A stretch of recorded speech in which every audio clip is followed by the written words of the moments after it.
মাগরিবের নামাজের পর ছোট্ট এই দোয়াটি কোনো বান্দা যখন একবার পাঠ করবে, আল্লাহ তাআলা তাকে ৭০টি বিপদ থেকে হেফাজত করবেন, যার মধ্যে সর্বনিম্ন বিপদটি হচ্ছে দারিদ্রতা। দারিদ্রতার চাইতে ৭০টি বিপদ আছে যেগুলো এর থেকেও অনেক বড়। এই দোয়াটির কথা নবীজি সাল্লাল্লাহু আলাইহি ওয়াসাল্লাম বলেছেন।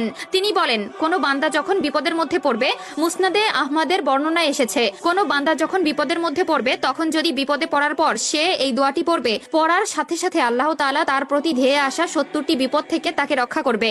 কাজেই ভিডিওটি মোটেই এড়িয়ে যাবেন না। আমাদের মধ্যে এমন অনেকে আছে যাদের বিপদ পিছু ছাড়ে না, সব সময় দুর্ঘটনা, অনটন এবং দারিদ্রতা লেগেই থাকে। কোনো কিছুতেই যেন তাদের সংসারে উন্নতি আসে না। কিন্তু ছোট্ট এই একটি দোয়ার মাধ্যমে সেই ঘরটি হয়ে উঠবে একটি ফুল বাগিচার মতো সুন্দর রূপে।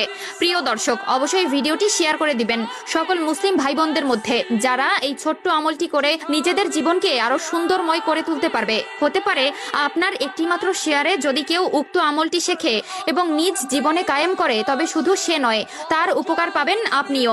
কাজেই ভিডিওটি শেয়ার করে দিবেন। মাগরিবের নামাজের পর ছোট্ট এই আমলটি এতটা মারাত্মকভাবে আমাদের জীবনে প্রভাব ফেলে তা হয়তো অনেকেরই অজানা। এমন অনেকে আছে যাদের এই দোয়াটি সম্পূর্ণ মুখস্থ আছে, তবে তারা এই দোয়াটির ফজিলত সম্পর্কে না জানায় এর প্রকৃত আমল করতে পারে না। প্রতিনিয়ত আমরা আল্লাহ তাআলার কাছে নিজের বিপদ মুক্তি ও শান্তির জন্য কতই না দোয়া করে থাকি, তবে সকল দোয়া কিন্তু কবুল হয় না। কিন্তু ছোট্ট এই দোয়াটি এত পরিমাণ শক্তিশালী, কেউ যদি চলতি পথে এই দোয়াটি পবিত্র অবস্থায় নেক মনে আল্লাহর স্মরণে একবার পাঠ করে, তবে সেই বান্দার আমল নামায় ৭০ লাখ নেকি জমা করা হবে এবং বান্দার করা ৭০ লাখ গুনাহ মাফ করা হবে। দোয়াটি হচ্ছে লা ইলাহা ইল্লাল্লাহু ওয়াহদাহু লা শারীকা লাহু লাহুল মুলকু ওয়া লাহুল হামদ ওয়া হুয়া আলা কুল্লি শাইইন কদির। যদি কোনো বান্দা ছোট্ট এই দোয়াটি প্রতিদিন নিয়ম করে ৩ বার কিংবা তার থেকে বেশি পাঠ করতে পারে, তবে আল্লাহ তাআলা তার দিকে আগত ৭০টি বিপদ নিঃশেষ করে দিবেন। উক্ত দোয়াটিতে মহান রাব্বুল আলামিনের প্রশংসা করা হয়েছে, যে দোয়াটি বিভিন্ন হাদিসের মধ্যে উল্লেখিত আছে, যেখানে এটি পড়ার মাধ্যমে অনেক সওয়াব পাওয়া যায়, গুনাহ মাফ হয়। তুমি যদি জান্নাত লাভ করতে চাও ও শয়তানের অনিষ্ট থেকে নিজের নিরাপত্তা লাভ করতে চাও, তাহলে এই দোয়াটি পাঠ করো। এছাড়াও প্রিয় নবী সাল্লাল্লাহু আলাইহি ওয়াসাল্লাম বলেছেন, যে ব্যক্তি সকালে 10 বার এবং সন্ধ্যায় 10 বার এই দোয়াটি পাঠ করবে, সেই ব্যক্তি কিয়ামতের দিন সর্বশ্রেষ্ঠ আলেমকারীদের অন্তর্ভুক্ত হবে। তিরমিজি শরীফ 3471।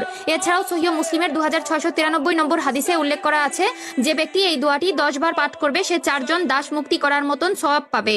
এছাড়াও রাসূলুল্লাহ সাল্লাল্লাহু আলাইহি ওয়াসাল্লাম বলেন, আল্লাহর কাছে সবচেয়ে প্রিয় বাক্য হচ্ছে 4টি: 1 সুবহানাল্লাহ, 2 আলহামদুলিল্লাহ, 3 লা ইলাহা ইল্লাল্লাহ, 4 আল্লাহু আকবার। কাজেই উক্ত দোয়াটি যাদের আগে থেকেই মুখস্থ ছিল তারা অবশ্যই একবার আলহামদুলিল্লাহ কমেন্ট করবেন। আল্লাহ তাআলা সকলকে নেক বুদ্ধি ও উক্ত দোয়াটি প্রতিনিয়ত পাঠ করার তৌফিক দান করুক, আমিন।